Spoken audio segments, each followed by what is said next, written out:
কলকাতার দুর্গাপুজো মানেই শহর জোড়া নামি দামি থিম, আলো, বিজ্ঞাপনের হোর্ডিং আর প্রতিযোগিতা। এসব থেকে বেশি দূরে শান্ত পরিবেশের বনেদি বাড়ির প্রাচীন দুর্গাপুজোর কথা বললেই হুগলি জেলার বেশ কিছু জায়গার নাম মনে করতে হয়। তার মধ্যেই একটি হলো বলাগড় শ্রীপুরের মিত্র মুস্তাফি বাড়ির পুজো। এই বাড়ির দুর্গাপুজোর সঙ্গে জড়িয়ে রয়েছে প্রাচীন বাংলার ইতিহাস, যা বেশিরভাগ মানুষের কাছেই অজ্ঞাত। কি এই বাড়ির ইতিহাস, কেমন হয় এখানে দুর্গাপুজো, দেখুন।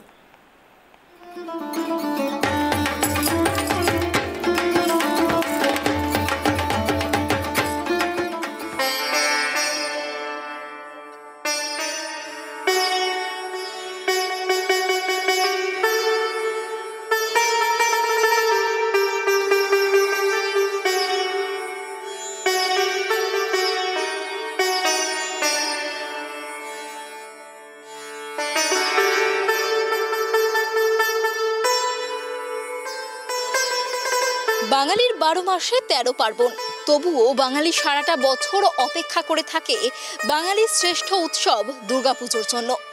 সময়ের সঙ্গে দুর্গাপুজোর জাঁকজমক জৌলুস অনেকটাই বেড়েছে। পাড়ায় পাড়ায়, ক্লাবে ক্লাবে হচ্ছে দুর্গাপুজো। কিন্তু এই বাংলারই গ্রামে গঞ্জে মফস্বলে এমন অনেক দুর্গাপুজো ছড়িয়ে ছিটিয়ে রয়েছে, যার সাথে জড়িয়ে রয়েছে প্রাচীন বাংলার ইতিহাস। আজ তেমনই এক দুর্গাপুজোর গল্প আপনাদের শোনাবো। আর তাই আজ আমরা পৌঁছেছি হুগলির বলাগড় শ্রীপুরে মিত্র মুস্তাফির বাড়ির পুজোয়। ঔরঙ্গজেবের শাসনকালে সুবা বাংলার কোষাধ্যক্ষ হয়েছিলেন উলা বীরনগরের রামেশ্বর মিত্র।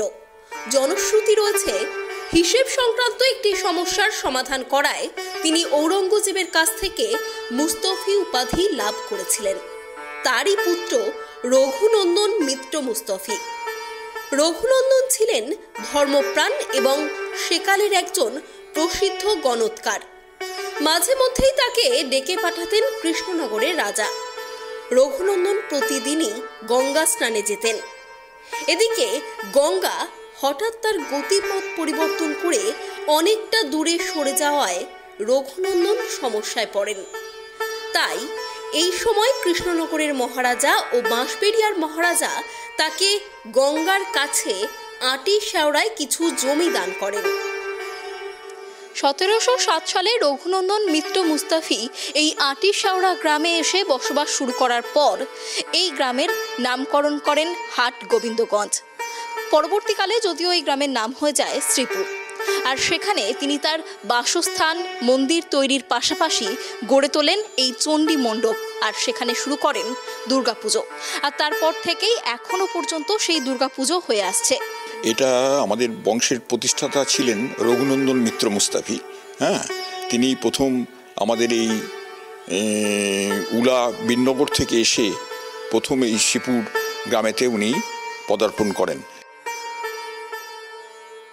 এই কাঁঠাল কাঠের যে মণ্ডপটি রয়েছে, সেই মণ্ডপটি বাংলার দারু ভাস্কর্যের এক অপূর্ব নিদর্শন। দেখতে পাবেন প্রত্যেকটি থামের ওপর সূক্ষ্ম কারুকাজ করা রয়েছে।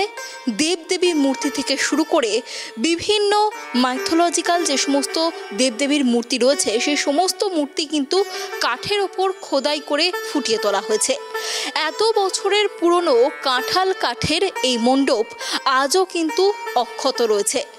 আজও কিন্তু এখানে নিয়মিত রক্ষণাবেক্ষণ হয়। উনি আমাদের এই দুর্গা মন্দির এটারও পত্তন করেন এবং ওনার স্ত্রীও গোবিন্দজির খুব ভক্ত ছিলেন। এবং দেখা যায় পরবর্তী পর্যায়েতে এই এলাকার যে যারা রাজবংশী সম্প্রদায়, তাদের দিয়ে তিনি এই কাঁঠাল কাঠের উপরেতে এই ধরনের নকশার যে কারুকার্যওয়ালা, এবং এটা একটা প্যাগোডা টাইপের মন্দির। যদি এটাকে লক্ষ্য করেন দেখবেন যে একবারে পুরো সিঙ্গাপুর বা মালয়েশিয়া বা আপনার যে এসব জায়গার মতনই এই ইয়ের যে মন্দিরের যে গঠন, তার বুদ্ধিস্ট কালচারের খানিকটা লক্ষণ এখানে আছে। এবং সমস্ত নকশাওয়ালা এই ধরনের ইয়ের সেই সময় বাটালি দিয়ে দিয়ে সূক্ষ্মভাবে এই কাজ তারা তৈরি করে দীর্ঘদিন ধরে। এই পুজোর বেশ কিছু বিশেষত্ব রয়েছে, যেমন এখানে দুর্গাপুজোয় পশু বলি হয়। তার সাথে এখানে হয় না কোনো অন্ন ভোগ। ভোগের ক্ষেত্রেও রয়েছে একটু অন্য ধারার ছোঁয়া। আমাদের এই পুজো এখানেতে চলে আপনার বোধন হয় তার আগেতে 13 দিন ধরে বোধন চলে দুর্গাপুজোর আগেতে। 13 দিন বোধনের পরেতে আমাদের দেবী আসেন এই মণ্ডপেতে এবং দেখা যায় যে ষষ্ঠী থেকে যখন মণ্ডপে মা আসেন, ষষ্ঠী, সপ্তমী, অষ্টমী, নবমী দিন খুব সমারোহের সঙ্গে পুজো হয় এবং এটা আমাদের কালিকা পুরাণ এবং ব্রহ্ম বান্ধব পুরাণ, দুটো পুরাণের সংমিশ্রণে যে পুঁথি আছে সেই পুঁথি অনুযায়ী আমাদের কিন্তু এখানেতে পুজোটা হয় এবং পুরোটাই আপনার একবারে বলতে পারা যায় অত্যন্ত মানে নিষ্ঠা সহকারে। এবং এই কদিনে আমাদের এই বাড়ির সমস্ত সমবেত মানুষ তারা কিন্তু এখানেতে তারা জড়ো হন, আমাদের বাড়ির সমস্ত মানুষ, এবং এই মণ্ডপেতে নৈবেদ্য এবং তার সঙ্গে সঙ্গে অন্য কাপড় টাপড় ইত্যাদিতে ভর্তি থাকে।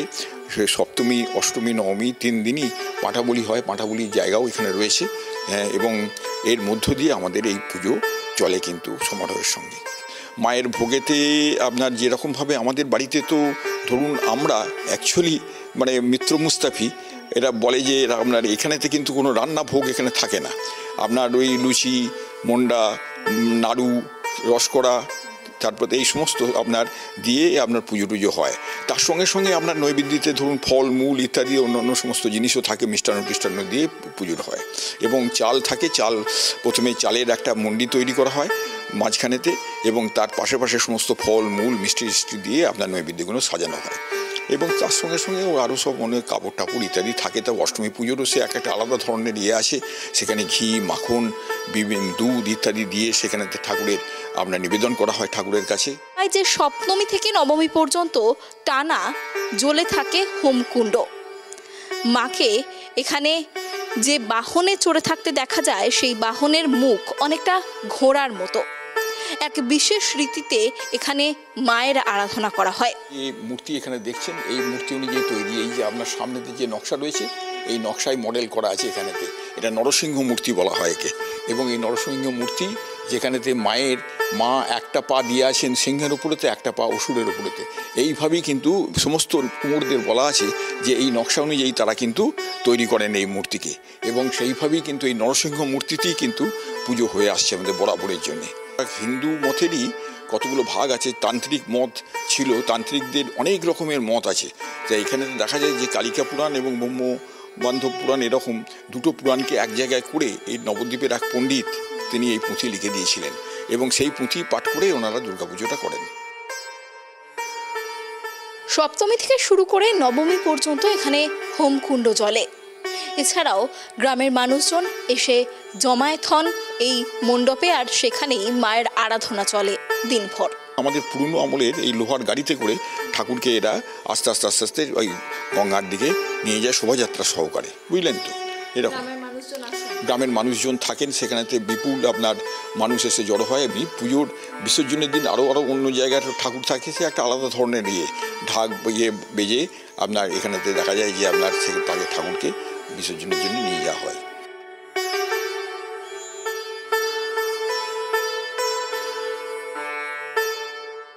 তবে এই মিত্র মুস্তাফির বাড়িতে যে শুধুমাত্র দুর্গাপুজো হয় এমনটা নয়, সেই সঙ্গে কালী পুজো, রাধা গোবিন্দ জীবের পুজো, ঝুলনের পুজো, রাসের পুজো, সারা বছর পুজো লেগেই থাকে।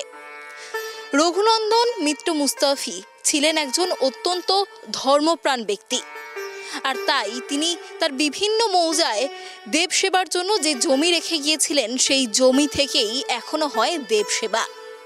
বিভিন্ন মানুষ দূর দূরান্ত থেকে সরল বিশ্বাস আর ভক্তি নিয়ে ছুটে আসেন দুর্গাপুজোর সময় দেবী দর্শনের জন্য। এবছর দুর্গাপুজোয় আপনিও ঘুরে দেখতে পারেন এই মিত্র মুস্তাফির বাড়ির পুজো। ক্যামেরায় সূর্য শঙ্কর অধিকারীর সঙ্গে অনন্যা দের report, Tribe TV Bangla, Kolkata.